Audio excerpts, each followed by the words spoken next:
Hello, our friends, Evolutionary Energy Arts family. Hello there. Welcome back. Welcome back, guys. This was a Patreon exclusive this morning.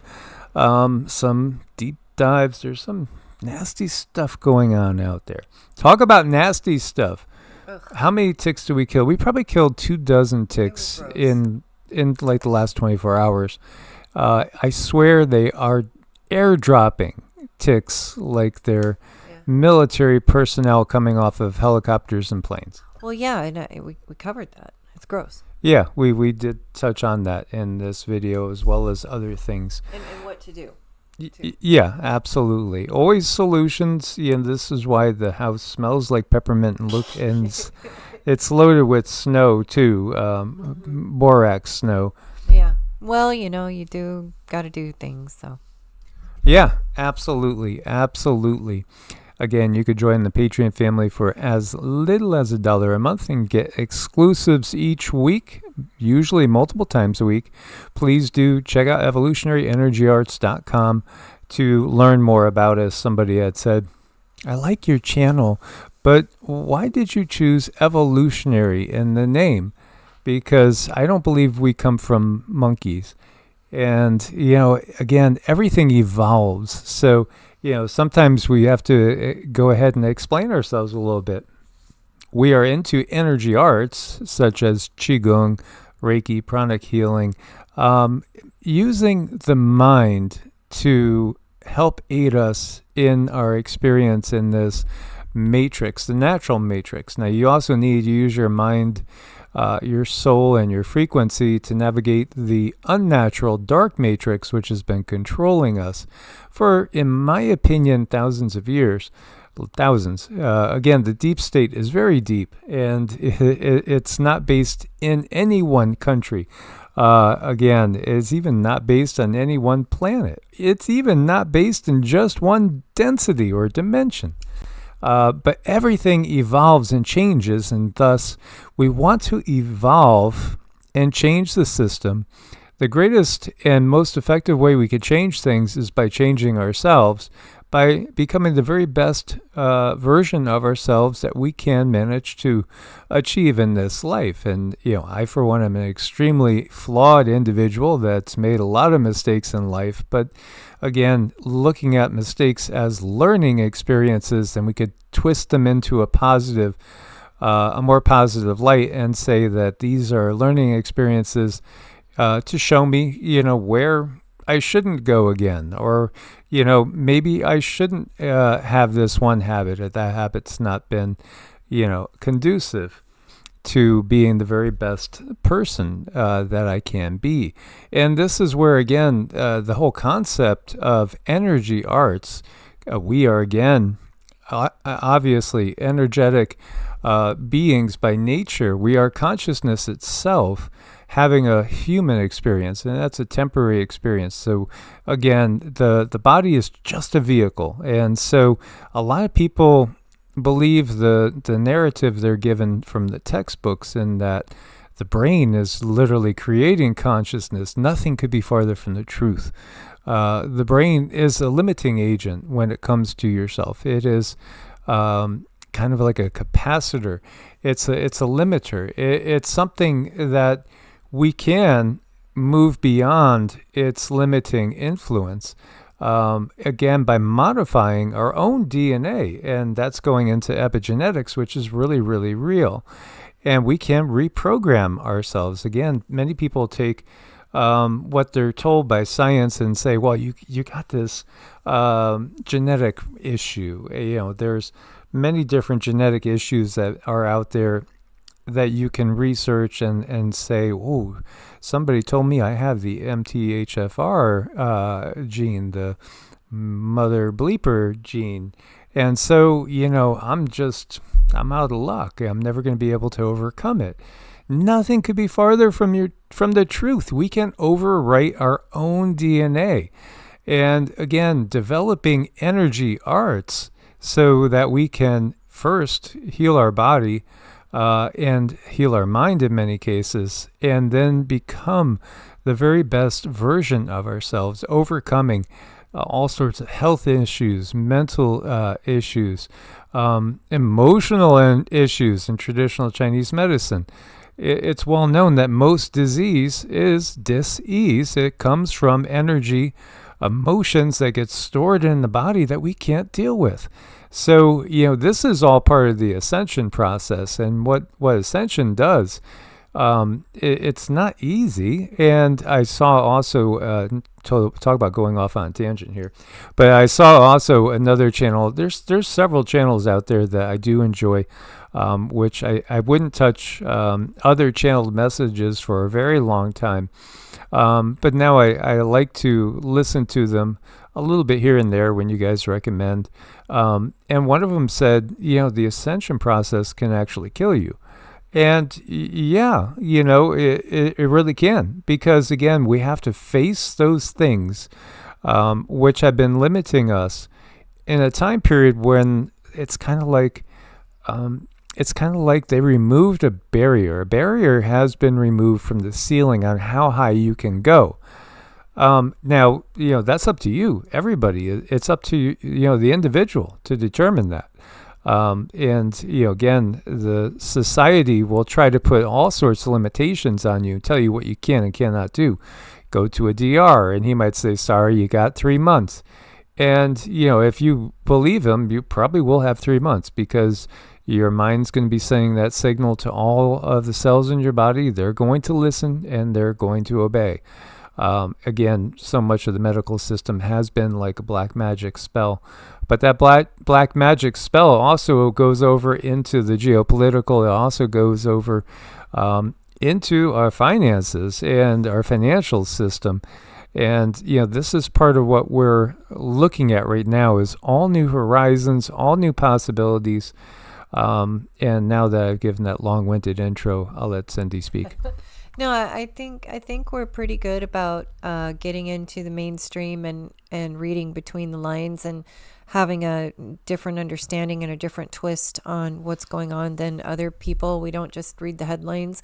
We look between the lines and we have a different understanding, and we do try to bridge that so that people can be their best selves, even though we're in an extremely chaotic world that tries to keep us in a state of chaos where we cannot be our best selves. So I think what we do is we sort of go around that. And I wouldn't call it cheating, but there is a way you can watch the news and watch the headlines and still ascend. There is a way.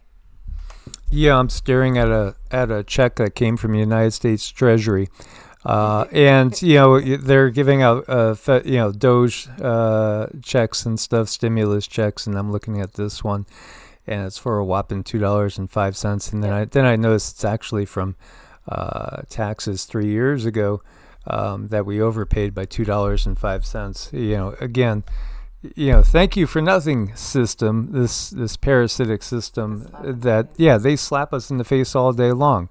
Oh, and again, 47 was making a statement about the tariffs and the bounty from the tariffs, that's going to eliminate taxes for people that, make less than $200,000 a year, perhaps.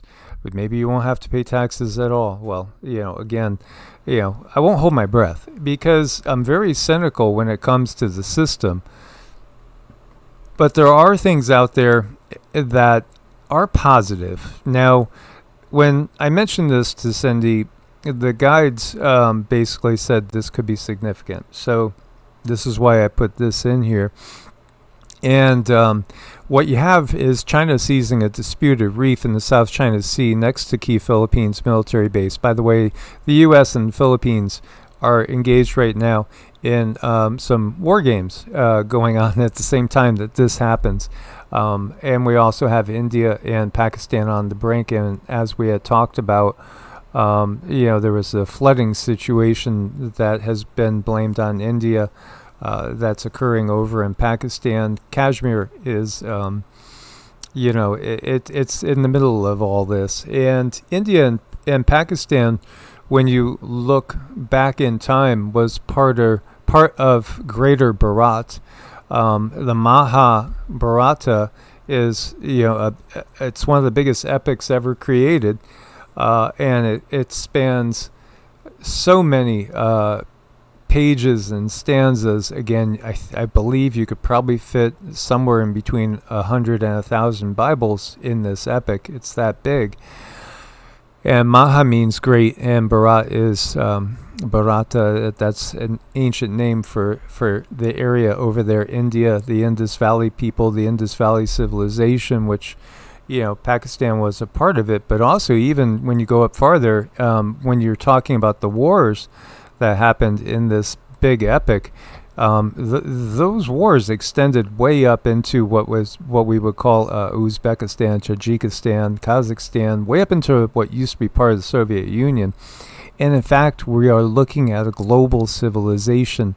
Is really what they're talking about is at a time that is around the fall of Atlantis, after the fall of Atlantis, but again, something that's in our past that is still kind of written into our genetic memory in so many ways.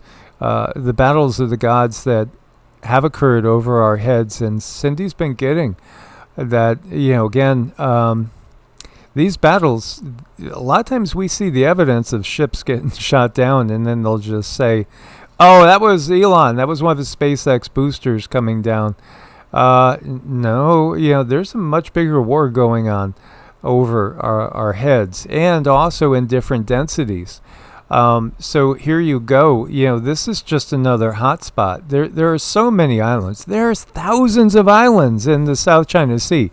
And at the same time, what we're looking at is part of Mu and part of Lemuria as well, in different time frames. And I do think a lot of this area, it's so interesting that we're looking at this because, there's a diamond over here that was spoken of in pretty much in the same area. Oh, wow. Oh, shoot. So when we were talking about was it on EE Arts that we did the one on the tsunami? I think it was. And this is just tying in. This might be very significant that I'm thinking of this. This could tie into the bigger picture with the tsunami and great earthquake coming. This one, the great earthquake of July 2025, a prophecy about to unfold. This one we did a few days ago, well, almost a week ago.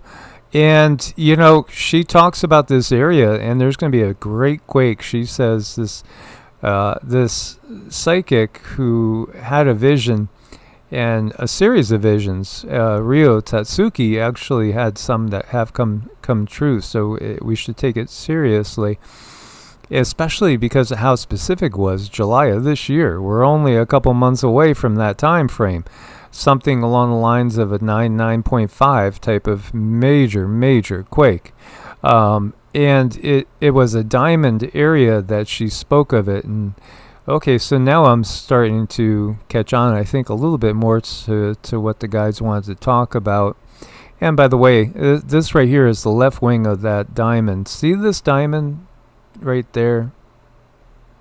This diamond this is where it's going to be centered, according to what she saw. So we have a 5.6 over here on the left, point of the diamond, 18 kilometers deep. Now that's in the Philippines, and then across from it is 4.3.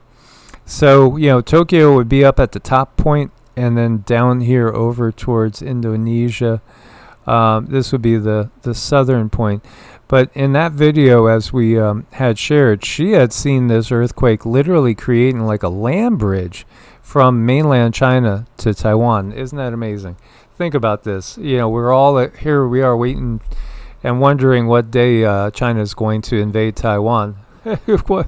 What should Mother Nature creates a land bridge? Wouldn't that be interesting? Now, is it Mother Nature? That's the thing. We don't know, and I don't think she knew for sure whether that was technology or something natural.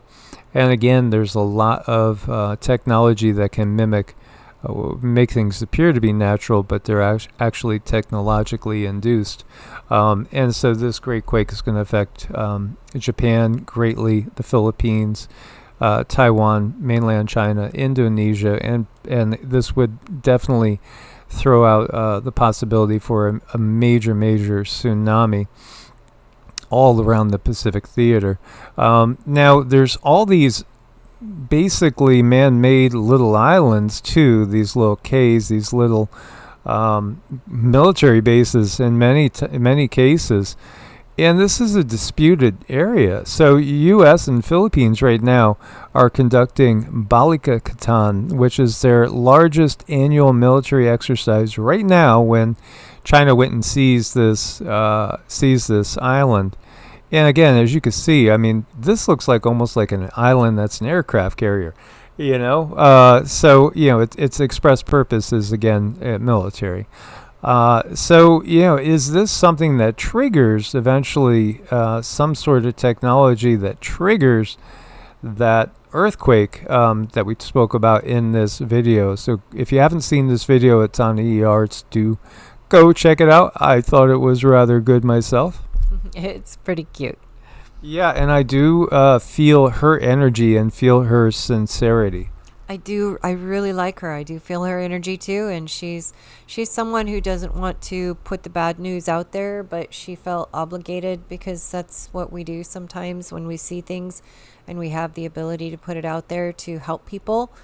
We do it for that, not for any type of attention, sensationalism, or anything of that nature. It's just, hey, I have this, and that's happened to me too. It's like I have this information. It's not good news, but at the same time, if I hold on to it and people get hurt, I'm holding on to that. Then that's I feel responsible for that. So I would at least rather put the information out there, and that's what I do. When I get it, I put it out there. Like this thing going on here, where they took this island. This looks like a nothing burger. It looks like a sandbox, like literally a child's sandbox. But my spidey senses went up, and there's something to this that we cannot see, something that's cloaked, something that's obviously guarded in many different ways. So I can't just hold on to that information, and that's why I'm here to put it out there in case it helps somebody in some way, shape, or form.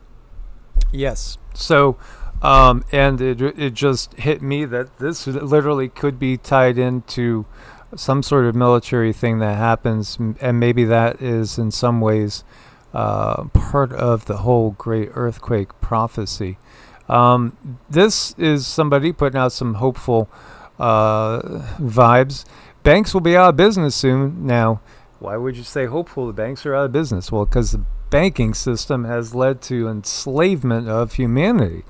And, again, it's the banking system that we have that is so dark and controlling. And here you go. Everybody's waiting for the Fed. Why aren't they lowering interest rates? And you expect them to, and they don't do things. Well, they do things to benefit themselves. Oh, man. Should we go into insider trading for the politicians? This is just... Okay, so this is the type of stuff that gets my energy spiraling into a negative zone. So one thing I was not read up on was crypto, because ultimately it goes on the internet. And who developed the internet? Al Gore? No, the military. ARPA, yes, which became DARPA. By the way, again, Bezos, yeah, look to his family tree. It's involved with DARPA, yeah, of course. This is all tied together. And, Christoph, again, the Polish psychic, he's been following very closely Trump, the war, and the financial reset, which he gets definitively it's happening this year. He sees a minor crash and a major crash. Now, have we already had that minor bleep? Maybe, again, look more towards the second part of the year, late summer, early fall for the real stuff to begin. What people are looking at is again, cryptocurrency, electronic ways of covering debt and working out transactions. And again, when we channeled from the guides that the next system to come, because we've gone through this fiat currency phase, but the next system to come it is something that's electronic, and it does look like cryptocurrency. Again, I think in the real world, the realization that the banking cabal would simply love to have everything electronic and totally under their control, where they could even monitor you. And even if you had $1 million in your account and you wanted to buy something for $400, they would have to approve it. And if they didn't approve of it, you wouldn't be able to buy it even if you had tons of funds. Now that's what the control system wants. Absolutely. Yet at the same time, with as many people that are on the planet right now, how feasible is it to just simply barter and trade? Well, realistically, if you really want to buy something, you're sitting here, in Texas, and you want to buy something that is made over in France, shipping a silver coin to France, and again, them shipping the item, well, it's not really easy. It's not fast. And, again, you have different ledgers, different blockchain that can do that in under a second, make a transaction in under a second. Some of the technology out there. So it's understandable that for some point of time, we are going to be into a period of time in which everything is going to go digital. It's coming. Now, decentralized finance is something that potentially could move us away from the banks. Again, try to be as local as you can be. I think that is always ideal. For instance, in case you've never heard of this, if you buy honey and you live in Texas and that honey comes to you from, let's say, Maine, well, it might not be as good for you, believe it or not, as honey made from Texas because of the local environment. And again, the way nature balances its stuff, it's always best to try to buy local. The other thing that comes into effect too is, unfortunately, when you buy fruits and vegetables that come in from overseas, a lot of times they get irradiated, and a lot of people don't even realize that. So, again, try to go local as much as you can in every situation. But in this world, yes, obviously, there's a lot of things now that people are buying cheap that from China, and now, they're sitting on boats or they're not going to be coming in. There is going to be real shortages like we have not seen, more than likely, unless there's some deal that comes through. Again, with the tariff situation, we're going to be facing some real shortages. I think it's really good, again, to cover your bases and try to do things as local as possible. But understanding that, yeah, absolutely, I don't think you could stop the moving of currency into the electronic age. Mm-hmm. I agree. I think it's what we always say, don't throw the baby out with the bathwater. And I think we can have other things. I don't think we need to just simply be stuck with one thing. I think we can maneuver and manage to do things in a way that are advantageous to us, but then also help in some way, shape, or form. I think the key lies in being flexible in the mind, and flexible with ideas. And just because someone says you can or cannot do something does not make it so. And it's self-exploration. And I think that's what we do different on this channel, is we try to keep people from sticking themselves in a box, try to keep people to helping them stay open with their understanding of the world that's in front of them right now, which is extremely confusing. Yeah, so here you have a third statue of Bitcoin creator Satoshi Nakamoto. It was unveiled in an art gallery in Tokyo, Japan. Now, it's thought that that's a pseudonym and that might not be a real person named Satoshi Nakamoto, that the original white paper on Bitcoin and how to use something of that nature. Bitcoin itself is something that many people trust in and feel very good and secure. Could it be the next gold? Could it be electronic gold? Well, right now you can buy gold through different exchanges. Now it's in paper. I would always rather have gold and silver on my physical person because, again, if there's a lot to go wrong, for one, if that business goes out, that person, that group, whoever it is that issues that paper saying they owe you basically so much gold. If they go out of business, you could have issues. Yes, some places do have insurance, but again, I'd rather have it in the hand, just so you know. You're never going to really truly hold Bitcoin in your hand per se, but people do trust it, and there are many other cryptos out there, thousands and thousands of cryptos out there, and it is something that takes a lot of study, and it's something that doesn't come easy. It certainly is confusing to most people, I think, and many people will probably never get it. I never really wanted, honestly, to get it because I guess in some ways I'm kind of an old-fashioned person. But then when I looked a little closer into decentralized finance and understanding, DeFi. Again, what is DeFi? Decentralized finance, or DeFi, is a movement. It's a movement that uses blockchain technology, and again, it's like it's a ledger. It's an electronic ledger of transactions that are chained together to recreate and improve traditional financial systems like lending, borrowing, and trading without the need for banks or centralized institutions. Now, there's the key. Without the need for banks, because that's how they control us, is through the banking system primarily. So what powers DeFi? Blockchain, mainly, is the same, mainly Ethereum, but others like Solana, Avalanche, etc. So when you look in the crypto world, we all hear about Bitcoin, but the reality is Bitcoin is kind of a Model T Ford. It's something that is in the sense of technology very outdated to actually use it per se. Ethereum is much quicker, but Ethereum itself is kind of a dinosaur compared to some of the other ones that are coming along. And Solana, for instance, in the last big bull run, paved the way for others perhaps to come too.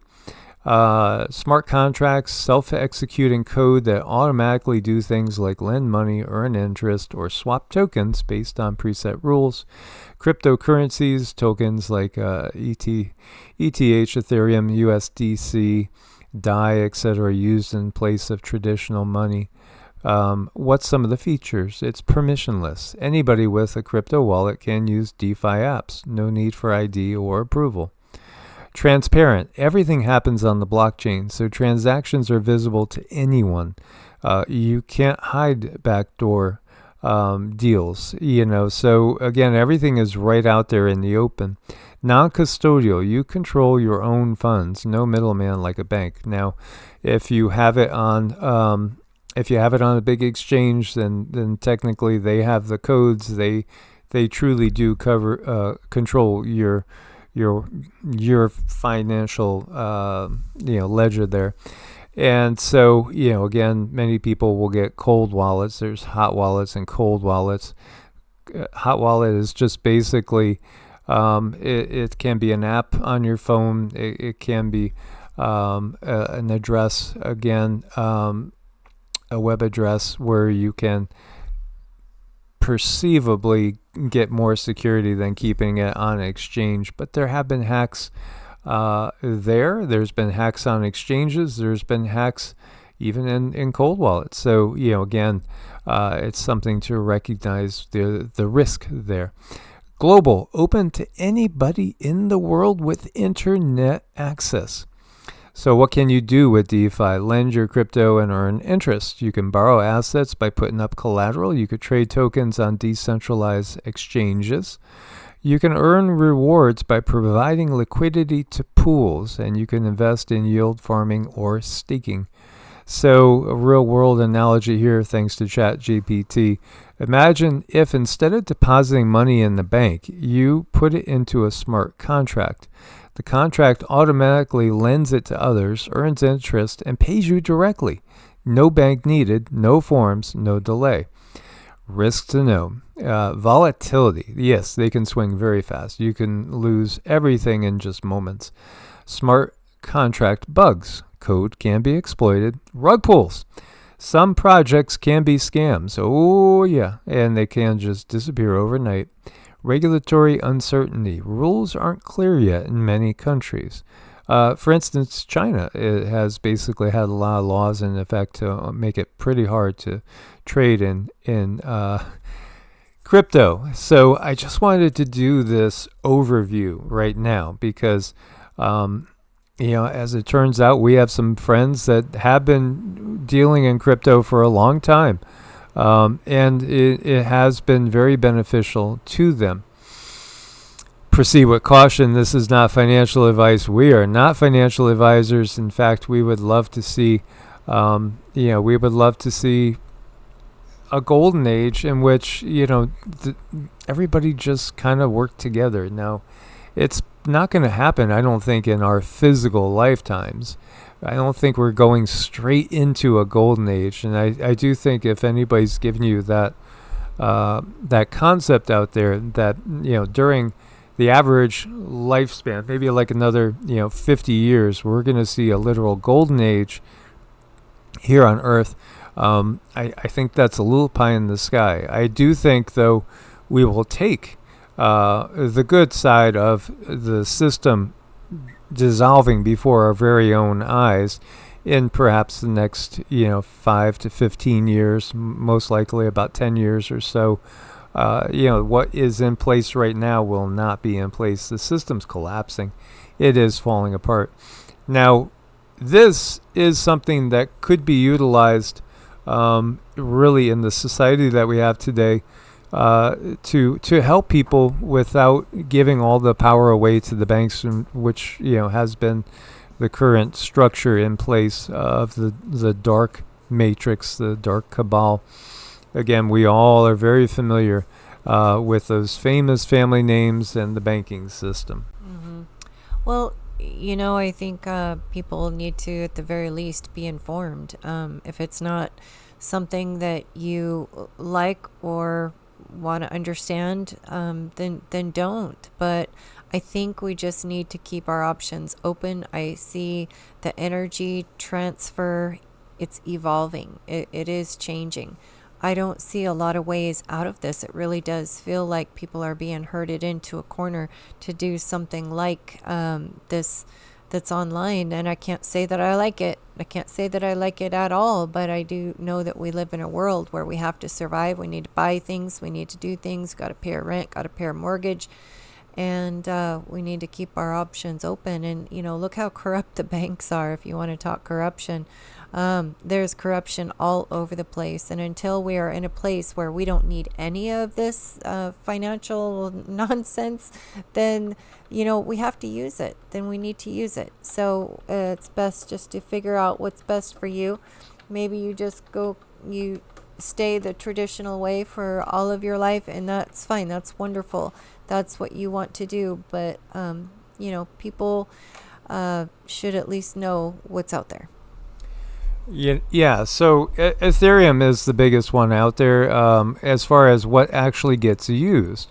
And, relatively speaking, Ethereum has been lagging as far as its own price per se, its own productivity.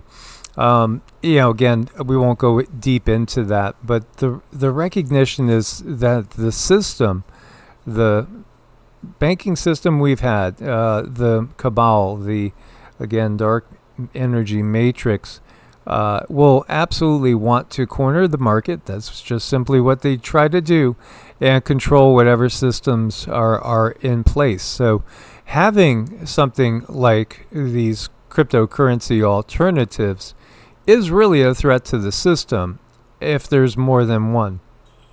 Again, they want to have more of what we would call a CBDC, a central bank digital coin that can be controlled by the banks, and just simply have the same system we have in place now with even tighter restringencies and restrictions and different things there to absolutely control us, This is really that part of that you will own nothing and be happy, ha ha ha, that we hear from Klaus and Co. Again, Klaus is no longer with us, and I don't think that the few, the W period, E period, F period will be with us. I don't think it'll be with us in 10 years. I really don't think it'll exist. It'll be a relic, of the Dark Age.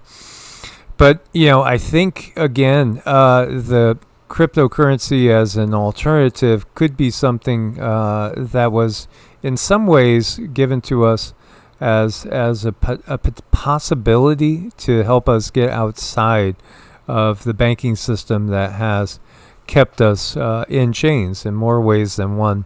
So, which blockchains are strong contenders to dominate the next 5 years? I just asked it. Yeah, Ethereum is one of them, Solana, Avalanche, Polkadot, Cosmos, wildcards to watch. There's others as well. I know that the biggest holding that I had seen of 47 was Ethereum. And obviously he is somebody that is really pushing this narrative. Holding 1,000 XRP could be a life changer. Yes, this is Levi, Crypto Crusaders. 1,000 XRP, what are you talking about? Well, XRP, it has just gotten, it's been in the news. Let's just say it's been in the news, and there's a lot of people that think that XRP is going to be the big thing for everyday use when we're talking financial transactions on a larger scale. And right now you're looking at 225. So one XRP is $2.25 at the moment of doing this. When you look back through time, you can see what has XRP done? Well, for the year, it's increased 335%. When do you ever get 335% interest on your money in the bank? You don't. Again, this is not financial advice, but you could see why things like that would definitely garner attention. Fartcoin is a real thing. Fartcoin is a real thing. It's gone up 135% for the month. Seriously, it's all based on fart jokes. And it is a joke, but it's actually bringing people in actual money. So, this is something a lot of people are looking at, and you see our XRP is the top trending coin. Why? Because the line of thought out there is that XRP might be if not but one of the biggest winners in the financial transfer over to an electronic system. And there's a lot of news behind XRP.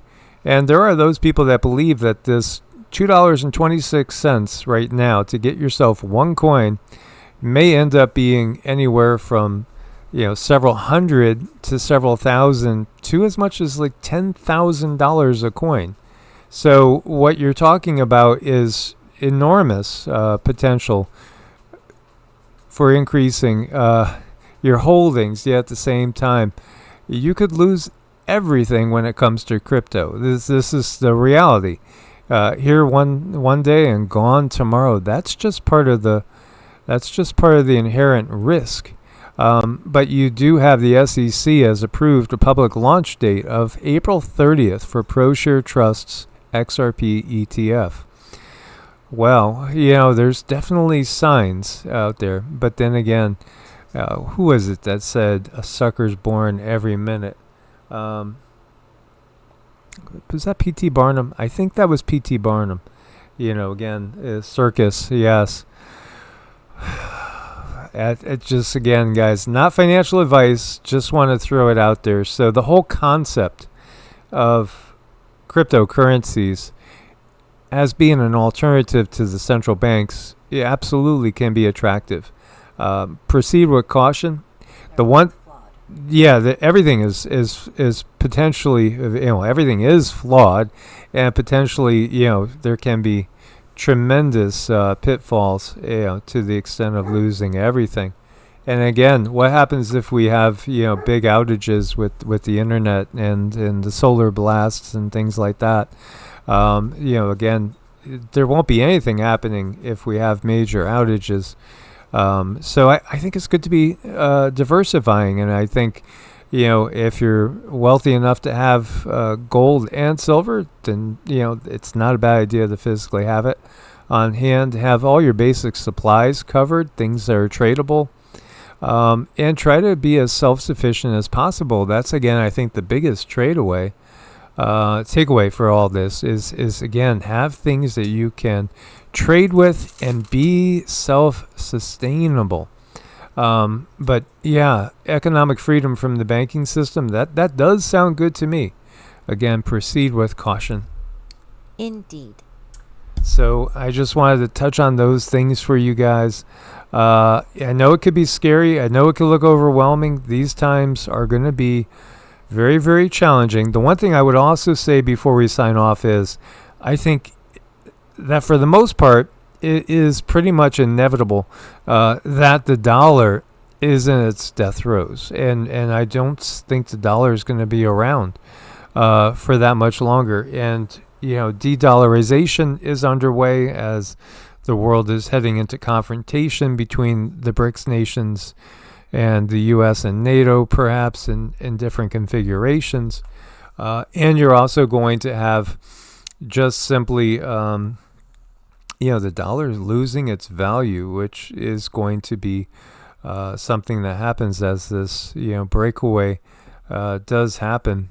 And, it might end up being that there'll be more than one alternative out there. You might just simply have a digital dollar, maybe backed with gold. And you might have something that we haven't even seen come from left field. Totally. I agree. There's there's no perfect system, but I think we need to have ourselves as rounded out as possible. Absolutely. I really look forward to your comments on this. What are your thoughts? Do you guys believe that crypto is a possible solution, or do you feel it's just a total trap? And if anybody wants to share, just share what your experience has been, if you have any experience with crypto. I mean, I'll venture to guess that Crypto Geezer has a few coins in his pocket, so to speak. Indeed. Source bless and namaste. Namaste.